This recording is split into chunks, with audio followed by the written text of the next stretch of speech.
Thank you, Maharaj. It's always a point of pride to be a part of this institution with such an illustrious nature. We are all eager to hear from the man who began his journey with Koto Ojanare and continued his literary journey with immortal classics like Chaurangi, Jano Aranyo, Shimabaddha, Sri Sri Ramakrishna Rahasyamrita, Roop Taposh, etc. We heartily request you to enlighten us with your usual wit and humor with which we are a little bit acquainted. Please, sir.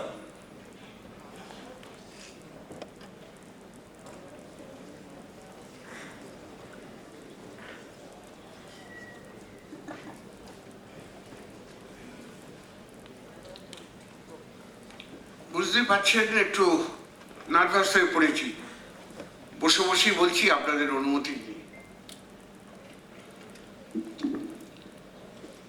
আমার বলবার আগে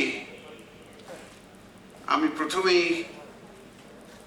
স্বামী সর্বলোকানন্দকে আমার প্রণাম জানাতে চাই। তিনি তো নিজেই বলেছেন যে স্বর্গমার্ত পাতালের সবাইকে আনন্দ দেওয়ার জন্যই তার জীবন। তাকে আমি রামকৃষ্ণ মিশন সেবা প্রতিষ্ঠানে কর্মরত দেখেছি। তারপর তিনি বোম্বাই চলে গিয়েছিলেন, তারপর আবার বিদ্যাদানের জন্য এই আশ্চর্য প্রতিষ্ঠানে এসেছেন। তার আশীর্বাদ, তার অনুপ্রেরণা ছাড়া এখানে আজকে আমি আসতে পারতাম না। ভাবছি কি এমন বলি যে আপনারা শোনেননি। আপনারা তো প্রত্যেক বছরই অনেক কথা শোনেন।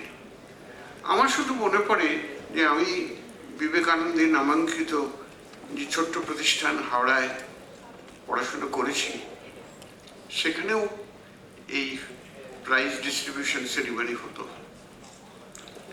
ছেলেরা অস্থির হয়ে পড়তো যে এত বক্তৃতা হচ্ছে কেন রে বাবা, কখন পুরস্কারগুলো বিতরিত হবে। আমি জানি আপনাদের মধ্যেও নিশ্চয়ই সেই অস্থিরতা কিছুটা রয়েছে। আমি বেশি সময় নেব না, শুধু সামান্য দু একটা কথা বলবো। প্রথম কথা হচ্ছে, দেখেছি যে এই প্রাইজ ডিস্ট্রিবিউশনের দিনে সবাই পুরস্কার পাচ্ছে। আমারও খুব পেতে ইচ্ছুক হতে, জানেন। একজন মাস্টারমশাইকে বললাম যে আমাদের দেবেন না কিছু। তিনি বললেন দেবো, তবে পুরস্কার নয়, তিরস্কার। অঙ্কে কত পেয়েছো? কত পেয়েছিলাম লজ্জায় আর আপনাদের কাছে বলতে পারছি না। বললেন হবে হবে, পরে হবে, কিন্তু কিছুই হয় না। শেষ পর্যন্ত ভাবলাম যে কি করে নাম করা যায়। একজন বললে গান টান করলে খুব নাম হয়। আমাদের স্কুলে মৃগেনবাবু বলে এক মাস্টারমশাই ছিলেন, তিনি মঠ মিশন সর্বত্র সঙ্গীতের জন্য খুব সম্মানিত হতেন। শুনলাম যে এবারে বেলুড়ে গানের টিম আমাদের স্কুল থেকে যাচ্ছে, নাম দিয়ে দিলাম। রোজ রিহার্সাল হয়। মৃগেনবাবু কদিন ছিলেন না, তারপর এসেছেন, রিহার্সাল শুনছেন। শুনে বললেন কোথায় যেন একটা তাল কেটে যাচ্ছে, কিছু একটা গন্ডগোল হচ্ছে। উনি এক একটি ছাত্রের মুখের কাছে কান নিয়ে শুনতে শুনতে আমাকে বললেন থামো তো। আমি থামলাম, আর উনি তাল মিলে গেল। বুঝুন কি অবস্থা। আমাকে বললেন তোমাকে নিয়ে যাওয়া যাবে না বেলুড়ে। আমার তো চোখ দিয়ে ঝরঝর করে জল পড়ছে, যে জীবনে একবারই বড় চান্স পেয়েছিলাম, সেটাও গেল। কয়েকজন ছেলেকে ধরলাম, তারা গিয়ে স্যারকে বললে স্যার ওকে নিয়ে চলুন না। বললেন কি করে নিয়ে যাবো, ওর তো গানে হবে না। তারপরে বললেন একটা চান্স ঘটেছে।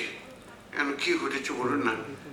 বললেন বেলুড়ে না ভক্তদের জুতোগুলো না ভীষণ চুরি হয়ে যাচ্ছে, ওটা হাতে করে নিয়ে ওই সভাতে যেতে হয়।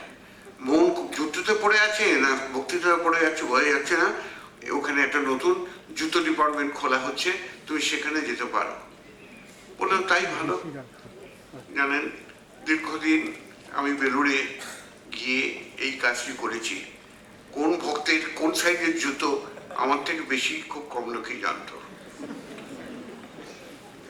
সেই থেকেই আমার বেলুড়ের সঙ্গে পরিচয়, বুঝলেন। কিন্তু একটাই মুশকিল হলো, একজন বললো ওখানে যে বড় বড় বক্তৃতা এত হলো সব শুনেছিস তো, তোর কিছু মানুষ হচ্ছিস না কেন? আমি কি করে হব বুঝতে পারছি না। কারণ যেখানটা বসতাম সেখানে কিন্তু মাইকের আওয়াজটা না পৌঁছতো না, শুধু জুতোর উপরই থাকতে হবে সারা জীবন, এইটি ভেবেছিলাম। জানেন এই যে প্রতিষ্ঠান নরেন্দ্রপুর, এইখানকার কথা কিন্তু আমাদের ছাত্রাবস্থাতেই কানে এসে গিয়েছিল। বলবেন কি করে? সেটা হচ্ছে এই প্রতিষ্ঠানের সঙ্গে জড়িত স্বামী লোকেশ্বরানন্দের ভাই কেষ্টদা আমাদের মাস্টার ছিলেন। তার কাছেই শুনতাম যে কিছু একটা ঘটতে চলেছে। এখন কি ঘটতে চলেছে? কেষ্টদা বললেন যে একটা কিছু বড় কাজ হবে জানিস। আমার দাদা স্বামী লোকেশ্বরানন্দ খুব লেগে পড়েছে, উঠে পড়েছে, লেগেছে।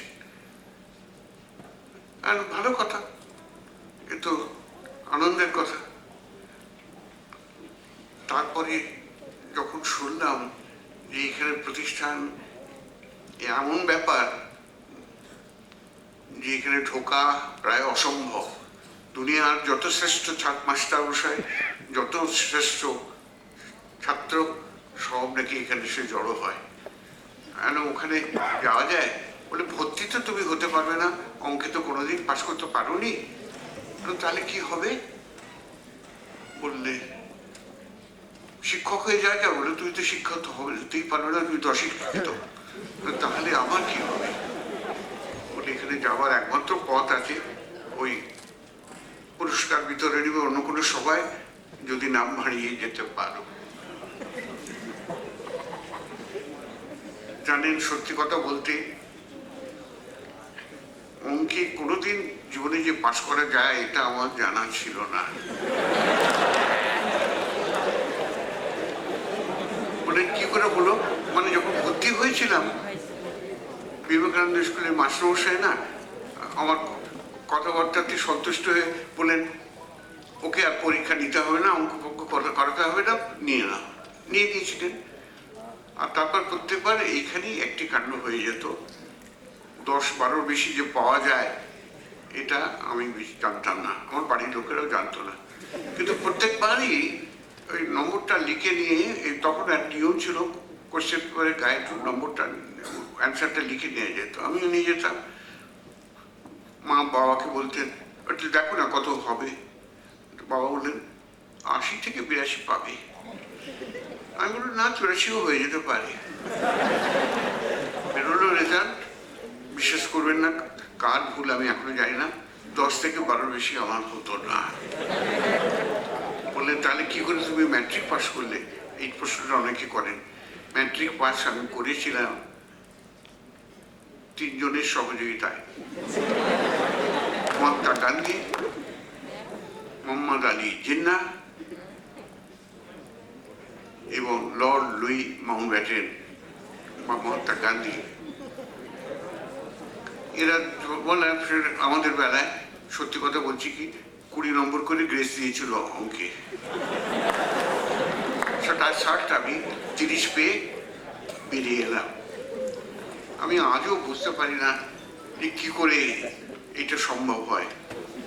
তারপরে কিছুদিন বিবেকানন্দ স্কুলে মাস্টারিও করেছি জানেন। আমাদের হেডমাস্টার দয়া করে আমার অবস্থা দেখে আমাকে দিয়েছিলেন। সেসব অনেক কথা আছে জানেন, সেসব কথা আজকে আমি আমাদের বলবো না। বলতে গেলে আমাদের পুরস্কার বিতরণী যেটার জন্য এখানে আসা সেইটি দেরি হয়ে যাবে, সেটা উচিত হবে না। শুধু এইটুকু বলি যে জীবনের পরীক্ষায় কখন যে কি হয় না কেউ জানে না। জানেন আমার মা খুব দুঃখ ছিল যে আমার ছেলেটাকে পড়াতে পারলাম না, বিয়ে পাশ করাতে পারলাম না।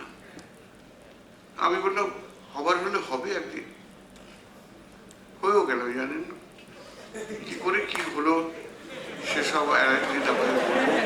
কিন্তু এখন আপনারা পুরস্কার যে জন্য এসেছেন সেইটা কি করতে হবে। আমি হেডমাস্টার সাহেবকে আবার বলেছিলাম যে আমি কি কোনোদিন পুরস্কার পাবো না। উনি বলেন তিরস্কার তো পাবেই, কিন্তু পুরস্কারটা তোমার কি করে হবে ঠিক বুঝে উঠতে পারছি না। তারপরে একবার বললেন যে তোমার জন্য একটা পুরস্কার ভাবা হয়েছে, প্রাইজ পাবে। আমি সেটা কি বললেন, অ্যাটেন্ডেন্স প্রাইজ। প্রত্যেকটি দিন তুমি প্রতিদিন কোনোদিন লেট না করে স্কুলে এসেছো, প্রত্যেক জায়গাতে তুমি নিয়মিত থেকেছো, সেদিন গুড কন্ডাক্ট প্রাইজ একটা দেওয়া যাক তোমাকে। তারপরে সভাতে ডাকলেন মণিশঙ্কর মুখোপাধ্যায়, গুড অ্যাটেন্ডেন্স। সেই গুড অ্যাটেন্ডেন্সটার উপরে জোর করে চালিয়ে যাচ্ছি জানেন। আর আপনাদের এই অনুষ্ঠানের কথা কত যে শুনেছি বলতে পারবো না। কেষ্টদার মুখে বিশেষ করে স্বামী লোকেশ্বরানন্দ যখন শুনলাম যে এখানে কি একটা করবেন, তখন বললাম যে দেখুন আমাদের হাওড়ায় রামকৃষ্ণপুর কিন্তু অনেক দিন থেকে আছে, সেখানে আমরা যাই। তারপরে এই রামকৃষ্ণপুর দিল্লিতে হয়ে গেল, কিন্তু কিছুদিন পরে না দেখলো কেউ আর রামকৃষ্ণপুর বলে না, সবাই আর কে পুরম বলে।